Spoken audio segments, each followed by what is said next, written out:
ನಮಸ್ಕಾರ. ಫಸ್ಟ್ ನ ಮತ್ತೊಂದು ವಿಡಿಯೋಗೆ ಸ್ವಾಗತ. ಸಿನಿಮಾದಲ್ಲಿ ಹೀರೋ ವಿಲನ್ ಗಳನ್ನ ಹೊಡೆದು ಅನ್ಯಾಯವನ್ನ ಎದುರಿಸಿ ಕೊನೆಗೆ ಮುಖ್ಯಮಂತ್ರಿಯಾದ ತಕ್ಷಣವೇ ಸಿನಿಮಾ ಶುಭವಾಗುತ್ತೆ. ಥಿಯೇಟರ್ ನಲ್ಲಿ ಕುಳಿತಿದ್ದ ಪ್ರೇಕ್ಷಕರು ಚಪ್ಪಾಳೆ ತಟ್ಟಿ ಮನೆಗೆ ಹೋಗ್ತಾರೆ. ಆದ್ರೆ ನಿಜವಾದ ರಾಜಕೀಯದ ಅಸಲಿ ಆಟ ಶುರುವಾಗುವುದೇ ಕುರ್ಚಿ ಏರಿದ ಮರುಕ್ಷಣದಿಂದ. ತಮಿಳುನಾಡಿನಲ್ಲಿ ಈಗ ಅಕ್ಷರಶಃ ಇದೇ ಸೀನ್ ನಡೀತಾ ಇದೆ. ದಳಪತಿ ವಿಜಯ್ ಅವರು ಇಡೀ ತಮಿಳುನಾಡಿನ ರಾಜಕೀಯ ಇತಿಹಾಸದಲ್ಲಿಯೇ ಭಾರಿ ದೊಡ್ಡ ಸುನಾಮಿ ಎಬ್ಬಿಸಿ ದ್ರಾವಿಡ ಪಕ್ಷಗಳ ಕೋಟೆಯನ್ನ ಧೂಳಿಪಟ ಮಾಡಿ ನೂತನ ಮುಖ್ಯಮಂತ್ರಿಯಾಗಿ ಪ್ರಮಾಣ ವಚನ ಸ್ವೀಕರಿಸಿದ್ದಾರೆ. ಇಡೀ ರಾಜ್ಯದಲ್ಲಿ ಅಭಿಮಾನಿಗಳ ಸಂಭ್ರಮ ಮುಗಿಲು ಮುಟ್ಟಿದೆ. ಆದ್ರೆ ಈ ಸಂಭ್ರಮದ ಹಿಂದಿನ ಕರಾಳ ಸತ್ಯ ಎಂಥದ್ದು ಗೊತ್ತಾ? ವಿಜಯ್ ಅವರು ಧರಿಸಿರುವಂತಹ ಈ ಮುಖ್ಯಮಂತ್ರಿ ಕಿರೀಟ ಹೂವಿನ ಕಿರೀಟವಲ್ಲ, ಅದೊಂದು ಮುಳ್ಳಿನ ಕಿರೀಟ. ಹೌದು, ಕುರ್ಚಿ ಏರಿದ ಮರುಕ್ಷಣವೇ ವಿಜಯ್ ಅವರ ಬೆನ್ ಹಿಂದೆ ಸಾಲು ಸಾಲು ಬೆಚ್ಚಿ ಬೀಳಿಸುವ ಸವಾಲುಗಳು ಹಿಂಬಾಲಿಸ್ತಾ ಇವೆ. ಚುನಾವಣೆಯಲ್ಲಿ ಗೆಲ್ಲಲು ವಿಜಯ್ ಅವರು ಮಹಿಳೆಯರಿಗೆ, ಯುವಕರಿಗೆ, ಬಡವರಿಗೆ ಕೊಟ್ಟಿರುವಂತಹ ಆ ಉಚಿತ ಭರವಸೆಗಳನ್ನ ಈಡೇರಿಸಲು ಬರೋಬ್ಬರಿ ಸಾವಿರಾರು ಕೋಟಿ ರೂಪಾಯಿಗಳ ಹಣ ಬೇಕು. ಈಗಾಗಲೇ ಲಕ್ಷಾಂತರ ಕೋಟಿ ಸಾಲದಲ್ಲಿರುವಂತಹ ತಮಿಳುನಾಡಿನ ಬೊಕ್ಕಸದಿಂದ ವಿಜಯ್ ಅವರು ಈ ದುಡ್ಡನ್ನ ಎಲ್ಲಿಂದ ತರ್ತಾರೆ? ಟ್ಯಾಕ್ಸ್ ಹೆಚ್ಚು ಮಾಡಿದ್ರೆ ಜನರ ಕೋಪಕ್ಕೆ ಗುರಿಯಾಗಬೇಕಾಗುತ್ತೆ, ಮಾಡದಿದ್ರೆ ಭರವಸೆಗಳು ಹುಸಿಯಾಗುತ್ತೆ. ಇದಕ್ಕಿಂತ ದೊಡ್ಡ ಆತಂಕಕಾರಿ ವಿಚಾರ ಏನಂದ್ರೆ ತಮಿಳುನಾಡಿನ ಒಳಗೆ ನಡೀತಾ ಇರುವಂತಹ ಅಗುಪ್ತ ಷಡ್ಯಂತರ. ಕೇವಲ 6 ತಿಂಗಳುಗಳಲ್ಲಿ ವಿಜಯ್ ಅವರ ಶಾಸಕರನ್ನ ಹೈಜಾಕ್ ಮಾಡಿ ಆಪರೇಷನ್ ಕಮಲದ ಮೂಲಕ ಸರ್ಕಾರವನ್ನ ಉರುಳಿಸುವ ಆ ಮಾಸ್ಟರ್ ಪ್ಲಾನ್ ಆದ್ರೂ ಎಂತದ್ದು? IAS IPS ಅಧಿಕಾರಿಗಳ ಅಹಂಕಾರವನ್ನ ದಳಪತಿ ಹೇಗೆ ನಿಭಾಯಿಸ್ತಾರೆ? ಬನ್ನಿ ಇವತ್ತಿನ ಈ ವಿಡಿಯೋದಲ್ಲಿ ರಿಯಲ್ ಲೈಫ್ ನಿಂದ ರಿಯಲ್ ಲೈಫ್ ಸಿಎಂ ಆಗಿರುವಂತಹ ವಿಜಯ್ ಅವರ ಮುಂದಿರುವಂತಹ ಭೀಕರ ಸವಾಲುಗಳು ಏನೇನು ಅನ್ನೋದನ್ನ ಎಳೆಯಾಗಿ ಬಿಚ್ಚಿಡ್ತೀವಿ. ಸೊ ಈ ವಿಡಿಯೋವನ್ನ ಪ್ರತಿಯೊಬ್ರು ಕೂಡ ನೋಡ್ಲೇಬೇಕು. ಹಾಗಾಗಿ ವಿಡಿಯೋವನ್ನ ಎಲ್ಲೂ ಸ್ಕಿಪ್ ಮಾಡದೆ ಕೊನೆವರೆಗೂ ನೋಡಿ. ಸೊ ವಿಡಿಯೋವನ್ನ ಶುರು ಮಾಡೋಣ. ಆದ್ರೆ ಅದಕ್ಕೂ ಮುನ್ನ ನಿಮ್ಗೆ ಏನನ್ಸುತ್ತೆ? ವಿಜಯ್ ಅವರು ಸಿಎಂ ಆಗಿ ಈ ಎಲ್ಲಾ ಸವಾಲುಗಳನ್ನ ಎದುರಿಸ್ತಾರೆ ಅಂತ ನಿಮ್ಗೆ ಅನ್ಸಿದ್ರೆ ಎಸ್ ಅಂತ ಕಮೆಂಟ್ ಮಾಡಿ ಹಾಗೂ ವಿಡಿಯೋಗೆ ಲೈಕ್ ಕೊಡಿ. ಜೊತೆಗೆ ಮುಂದಿನ 6 ತಿಂಗಳಲ್ಲೇ ವಿಜಯ್ ಅವರ ಸರ್ಕಾರ ಉರುಳುತ್ತೆ ಅಂತ ನಿಮ್ಗೆ ಅನ್ಸಿದ್ರೆ ಹೌದು ಅಂತ ಕಮೆಂಟ್ ಮಾಡಿ.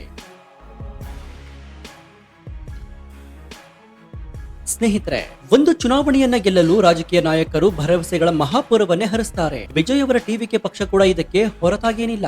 ದ್ರಾವಿಡ ಪಕ್ಷಗಳ ವೋಟ್ ಬ್ಯಾಂಕ್ ಅನ್ನ ಒಡೆಯಲು ವಿಜಯ್ ಅವರು ತಮ್ಮ ಪ್ರಣಾಳಿಕೆಯಲ್ಲಿ ಭಾರಿ ದೊಡ್ಡ ಭರವಸೆಗಳನ್ನ ಕೊಟ್ಟಿದ್ದಾರೆ. ಪ್ರತಿ ಮನೆಯ ಮಹಿಳೆಯರಿಗೆ ಪ್ರತಿ ತಿಂಗಳು ಆರ್ಥಿಕ ನೆರವು, ವಿದ್ಯಾರ್ಥಿಗಳಿಗೆ ಉಚಿತ ಲ್ಯಾಪ್ಟಾಪ್ ಮತ್ತು ಹೈ ಸ್ಪೀಡ್ ಇಂಟರ್ನೆಟ್, ಯುವಕರಿಗೆ ನಿರುದ್ಯೋಗ ಭತ್ಯೆ, ರೈತರಿಗೆ ಸಾಲ ಮನ್ನಾ ಮತ್ತು ರಾಜ್ಯಾದ್ಯಂತ ವಿಶ್ವದರ್ಜೆಯ ಸರ್ಕಾರಿ ಆಸ್ಪತ್ರೆಗಳು. ಕೇಳಲು ಈ ಭರವಸೆಗಳು ಬಹಳ ಅದ್ಭುತವಾಗಿವೆ. ಆದ್ರೆ ಆರ್ಥಿಕ ತಜ್ಞರ ಲೆಕ್ಕಾಚಾರದ ಪ್ರಕಾರ ಎಲ್ಲಾ ಉಚಿತ ಯೋಜನೆಗಳನ್ನ ಕೇವಲ ಒಂದೇ ಒಂದು ವರ್ಷ ಜಾರಿಗೆ ತರಬೇಕಾದ್ರೆ ರಾಜ್ಯದ ಬೊಕ್ಕಸಕ್ಕೆ ಕನಿಷ್ಠ ಅಂದ್ರೂ ಕೂಡ 80,000ದಿಂದ 1 ಲಕ್ಷ ಕೋಟಿ ರೂಪಾಯಿಗಳ ಹೆಚ್ಚುವರಿ ಹಣ ಬೇಕಾಗುತ್ತೆ. ಇಲ್ಲಿಯೇ ಇರೋದು ನೋಡಿ ಅತಿ ದೊಡ್ಡ ಸವಾಲು. ತಮಿಳು ರಾಜ್ಯ ಈಗಾಗಲೇ ಸುಮಾರು 8 ಲಕ್ಷ ಕೋಟಿ ರೂಪಾಯಿಗಳ ಬೃಹತ್ ಸಾಲದ ಸುಳಿಯಲ್ಲಿದೆ. ರಾಜ್ಯದ ಬೊಕ್ಕಸ ಕಂಪ್ಲೀಟ್ ಆಗಿ ಖಾಲಿಯಾಗಿದೆ. ಹೀಗಿರುವಾಗ ವಿಜಯ್ ಅವರು ಈ ಸಾವಿರಾರು ಕೋಟಿ ರೂಪಾಯಿ ಹಣವನ್ನ ಎಲ್ಲಿಂದ ಕ್ರೋಢೀಕರಿಸುತ್ತಾರೆ? ಅವರ ಮುಂದಿರುವುದು ಕೇವಲ 2 ದಾರಿಗಳು. ಒಂದು, ಪೆಟ್ರೋಲ್, ಡೀಸೆಲ್, ಮದ್ಯ ಮತ್ತು ವಿದ್ಯುತ್ ದರವನ್ನ ಭಾರಿ ಮಟ್ಟದಲ್ಲಿ ಏರಿಕೆ ಮಾಡೋದು. ಆದ್ರೆ ಹೀಗ್ ಮಾಡಿದ್ರೆ ಬದಲಾವಣೆ ತರ್ತೀನಿ ಅಂತ ಬಂದು ನಮ್ಮ ಜೇಬಿಗೆ ಕತ್ತರಿ ಹಾಕಿದ ಅಂತ ಜನಸಾಮಾನ್ಯರು ಛೀಮಾರಿ ಹಾಕ್ತಾರೆ. ವಿಜಯ್ ಅವರ ಹೀರೋ ಇಮೇಜ್ ಕಂಪ್ಲೀಟ್ ಆಗಿ ಡ್ಯಾಮೇಜ್ ಆಗುತ್ತೆ. ಇನ್ನು ವಿಜಯ್ ಅವರ ಮುಂದಿರುವಂತಹ 2ನೇ ದಾರಿ ಮತ್ತೆ ವಿಶ್ವ ಬ್ಯಾಂಕ್ ಅಥವಾ ಕೇಂದ್ರ ಸರ್ಕಾರದ ಮುಂದೆ ಕೈಯೊಡ್ಡಿ ಸಾಲ ಮಾಡೋದು. ಇದು ರಾಜ್ಯವನ್ನ ಆರ್ಥಿಕ ಮತ್ತಷ್ಟು ದಿವಾಳಿ ಮಾಡುತ್ತೆ.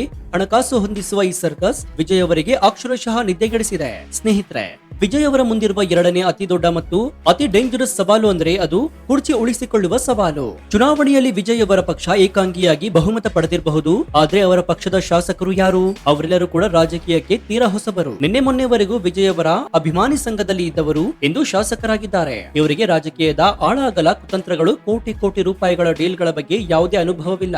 ಇದೇ ವಿಜಯ್ ಅವರ ಅತಿ ದೊಡ್ಡ ವೀಕ್ನೆಸ್. ಸೋತು ಸುಣ್ಣಗಾಗಿರುವಂತಹ ಬದ್ಧ ವೈರಿಗಳಾದ DMK ಮತ್ತು AIADMK ಈಗ ಸೈಲೆಂಟ್ ಆಗಿ ಕೂರೋದಿಲ್ಲ. ಜೊತೆಗೆ ರಾಷ್ಟ್ರೀಯ ಪಕ್ಷಗಳಾದ ಬಿಜೆಪಿ ಮತ್ತು ಕಾಂಗ್ರೆಸ್ ಕೂಡ ತೆರೆಮರೆಯಲ್ಲಿ ತಮ್ಮದೇ ಆಟ ಶುರು ಮಾಡಿವೆ. ವಿಜಯ್ ಸರ್ಕಾರವನ್ನ 1 ವರ್ಷ ಕೂಡ ನೆಮ್ಮದಿಯಾಗಿ ಆಳಲು ಬಿಡೋದಿಲ್ಲ.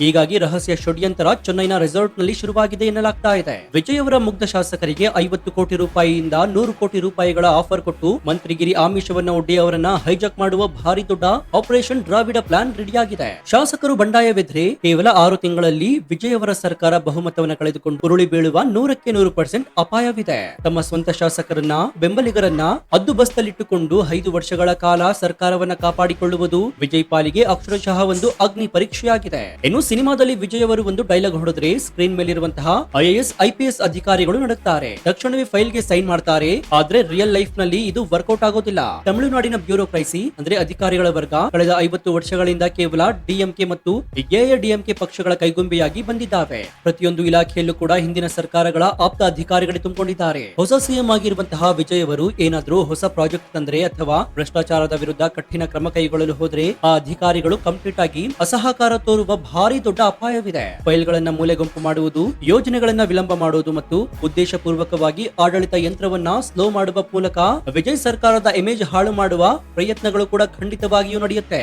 ಇನ್ನು ಈ ಸಿನಿಮಾದವರಿಗೆ ಆಡಳಿತ ಮಾಡಲು ಬರೋದಿಲ್ಲ ಅಂತ ಜನರೇ ಹೇಳುವಂತೆ ಮಾಡುವ ಕುತಂತ್ರ ಇದರ ಹಿಂದಿದೆ.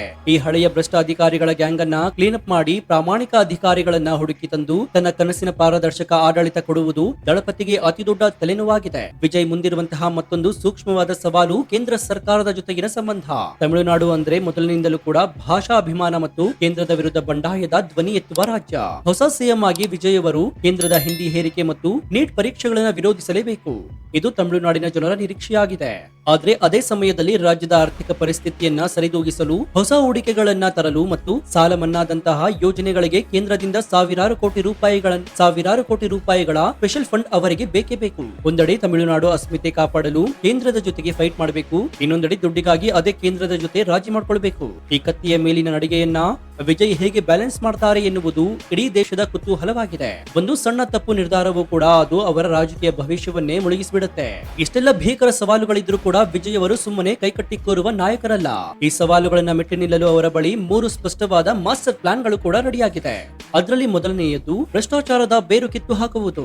ವಿಜಯ್ ಅವರು ಮಾಡಬಹುದಾದಂತಹ ಮೊದಲ ಕೆಲಸ ಅಂದ್ರೆ ಹಿಂದಿನ ಸರ್ಕಾರದ ಮಂತ್ರಿಗಳು ಮತ್ತು ಅಧಿಕಾರಿಗಳ ಮಾಡಿರುವಂತಹ ಕೋಟ್ಯಾಂತರ ರೂಪಾಯಿಗಳ ಹಗರಣದ ಫೈಲ್ಗಳನ್ನ ಓಪನ್ ಮಾಡುವುದು. ಅಕ್ರಮವಾಗಿ ಸಂಪಾದಿಸಿರುವಂತಹ ಆಸ್ತಿಗಳನ್ನ ಜಪ್ತಿ ಮಾಡಿ ಆ ಹಣವನ್ನ ನೇರವಾಗಿ ರಾಜ್ಯದ ಬೊಕ್ಕಸಕ್ಕೆ ಸೇರಿಸುವುದು. ಇದರಿಂದ ಉಚಿತ ಯೋಜನೆಗಳಿಗೆ ಹಣವೂ ಸಿಗುತ್ತೆ ಹಾಗೂ ಭ್ರಷ್ಟರನ್ನ ಮಟ್ಟ ಹಾಕಿ ರಿಯಲ್ ಹೀರೋ ಇಮೇಜ್ ಕೂಡ ಬರುತ್ತೆ. ಇನ್ನು ಎರಡನೇದು ಟೆಕ್ನಾಲಜಿ ಮತ್ತು ಈ ಗವರ್ನಮೆಂಟ್. ಅಧಿಕಾರಿಗಳ ಅಸಹಕಾರವನ್ನ ತಪ್ಪಿಸಲು ವಿಜಯ್ ಅವರು ಇಡೀ ಆಡಳಿತ ವ್ಯವಸ್ಥೆಯನ್ನ ಡಿಜಿಟಲೈಸ್ ಮಾಡ್ತಾರೆ. ಇದರಿಂದ ಪ್ರತಿಯೊಂದು ಫೈಲ್ ಆನ್ಲೈನ್ ನಲ್ಲಿ ಟ್ರ್ಯಾಕ್ ಆಗುತ್ತೆ, ಮಧ್ಯವರ್ತಿಗಳ ಹಾವಳಿ ಕೂಡ ತಪ್ಪುತ್ತೆ. ಇನ್ನು ಮೂರನೇದು ಅಂತಂದ್ರೆ ಅಭಿಮಾನಿಗಳೇ ಗುಪ್ತಚರರು. ವಿಜಯ್ ಅವರ ಅತಿ ದೊಡ್ಡ ಶಕ್ತಿಯೇ ಅವರ ಅಭಿಮಾನಿಗಳು. ಈ ಅಭಿಮಾನಿಗಳನ್ನೇ ಅವರು ತಮ್ಮ ಗ್ರೌಂಡ್ ಲೆವೆಲ್ ಇಂಟೆಲಿಜೆನ್ಸ್ ಆಗಿ ಬಳಸಿಕೊಳ್ಳಲಿದ್ದಾರೆ. ಶಾಸಕರು ಏನಾದ್ರೂ ಪಕ್ಷದ್ರೋಹ ಮಾಡಲು ರೆಸಾರ್ಟ್ ರಾಜಕಾರಣ ಕೇಳಿದ್ರೆ ಅಥವಾ ಅಧಿಕಾರಿಗಳು ಲಂಚ ಕೇಳಿದ್ರೆ ಈ ಅಭಿಮಾನಿಗಳು ನೇರವಾಗಿ ಸಿಎಂ ಕಚೇರಿಗೆ ರಿಪೋರ್ಟ್ ಮಾಡ್ತಾರೆ. ಈ ಮೂಲಕ ಆಪರೇಷನ್ ಕಮಲಕ್ಕೆ ಆರಂಭದಲ್ಲೇ ಬ್ರೇಕ್ ಹಾಕುವ ಭಾರಿ ದೊಡ್ಡ ಪ್ಲಾನ್ ವಿಜಯ್ ಬಳಿ ಇದೆ. ಸೊ ಒಟ್ಟಾರೆಯಾಗಿ ಹೇಳುವುದಾದ್ರೆ ದಳಪತಿ ವಿಜಯ್ ಅವರು ಈಗ ಕೇವಲ ಸಿನಿಮಾದ ಇಳೆಯ ದಳಪತಿ ಅಲ್ಲ, ಇವರು ಇಡೀ ತಮಿಳುನಾಡಿನ ಭವಿಷ್ಯವನ್ನ ಬರೆಯಲಿರುವಂತಹ ಮುಖ್ಯಮಂತ್ರಿ. ಈ ಕುರ್ಚಿ ಅವರಿಗೆ ಖಂಡಿತವಾಗಿಯೂ ಕೂಡ ಸುಲಭದ ತುತ್ತಲ್ಲ.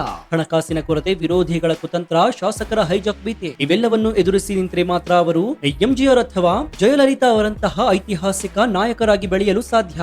ಇಲ್ವಾದ್ರೆ ಕೇವಲ ಒಂದು ಅವಧಿಗೆ ಬಂದು ಹೋದಂತಹ ಅಥವಾ 6 ತಿಂಗಳಲ್ಲಿ ಸರ್ಕಾರ ಕಳೆದುಕೊಂಡ ಮತ್ತೊಬ್ಬ ಸಾಮಾನ್ಯ ನಾಯಕರಾಗಿ ಇತಿಹಾಸದ ಪುಟಗಳಲ್ಲಿ ಮರೆಯಾಗಿ ಹೋಗ್ಬಿಡ್ತಾರೆ. ಸೊ ನಿಮ್ಗೆ ಏನನ್ಸುತ್ತೆ? ಹಣಕಾಸಿನ ಕೊರತೆಯ ನಡುವೆಯೂ ಕೂಡ ದಳಪತಿ ವಿಜಯ್ ಅವರು ತಾವು ಕೊಟ್ಟಂತಹ ಉಚಿತ ಯೋಜನೆಗಳ ಭರವಸೆಯನ್ನ 100% ಈಡೇರಿಸ್ತಾರೆ ಅಂತ ನಿಮ್ಗೆ ವಿಶ್ವಾಸ ಇದೆಯಾ? ರಾಜಕೀಯ ಅನುಭವವಿಲ್ಲದಂತಹ ಹೊಸ ಶಾಸಕರನ್ನ ಬಳಸಿಕೊಂಡು ವಿರೋಧಿ ಪಕ್ಷಗಳ ಆಪರೇಷನ್ ಕಮಲ ಮಾಡಿ ಕೇವಲ 6 ತಿಂಗಳಲ್ಲಿ ವಿಜಯ್ ಸರ್ಕಾರವನ್ನ ಉರುಳಿಸುವ ಆತಂಕ ನಿಜವಾಗುತ್ತಾ? ಭ್ರಷ್ಟ ಅಧಿಕಾರಿಗಳನ್ನ ಮಟ್ಟ ಹಾಕಿ ತಮಿಳುನಾಡಿಗೆ ಕಂಪ್ಲೀಟ್ ಭ್ರಷ್ಟಾಚಾರ ಮುಕ್ತ ಆಡಳಿತ ಕೊಡಲು ವಿಜಯ್ ಅವರಿಂದ ಖಂಡಿತ ಸಾಧ್ಯ ಅಂತ ನಿಮ್ಗನ್ಸುತ್ತಾ?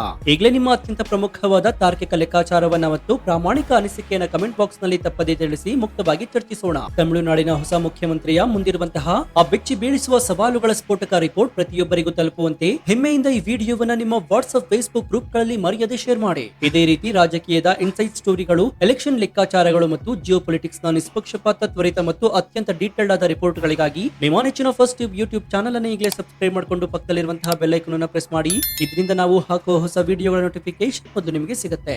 ಇನ್ನು ನಮ್ಮ ಚಾನಲ್ ನಲ್ಲಿ ಇಂತಹ ಅನೇಕ ಕುತೂಹಲಕಾರಿ ವಿಡಿಯೋಗಳು ಇವೆ, ಅವುಗಳನ್ನು ನೋಡಿ ಪ್ರೋತ್ಸಾಹಿಸಿ. ಇದರ ಜೊತೆಗೆ ಮುಂದೆ ಯಾವ ವಿಡಿಯೋ ಮಾಡಬೇಕು, ಯಾವ ಟಾಪಿಕ್ ಬಗ್ಗೆ ವಿಡಿಯೋ ಮಾಡಬೇಕು ಅಂತ ಕಮೆಂಟ್ ಮಾಡಿ, ಅದರ ಬಗ್ಗೆ ಕೂಡ ವಿಡಿಯೋವನ್ನ ಮಾಡ್ತೇನೆ. ಮತ್ತೊಂದು ಸ್ಫೋಟಕ ಜಾಗೃತಿ ಮೂಡಿಸುವ ವಿಡಿಯೋದೊಂದಿಗೆ ನಿಮ್ಮನ್ನ ಭೇಟಿಯಾಗ್ತೇನೆ. ಅಲ್ಲಿಯವರೆಗೂ ಎಚ್ಚರದಿಂದ ಇರಿ, ರಾಜಕೀಯದ ಅಸಲಿ ಆಟವನ್ನ ಸೂಕ್ಷ್ಮವಾಗಿ ಗಮನಿಸ್ತಾ ಇರಿ. ಇದಾಗಿತ್ತು ಈ ಕ್ಷಣದ ವಿಶೇಷ. ನೋಡ್ತಾ ಇರಿ ಫಸ್ಟ್ ಕನ್ನಡ. ಧನ್ಯವಾದ.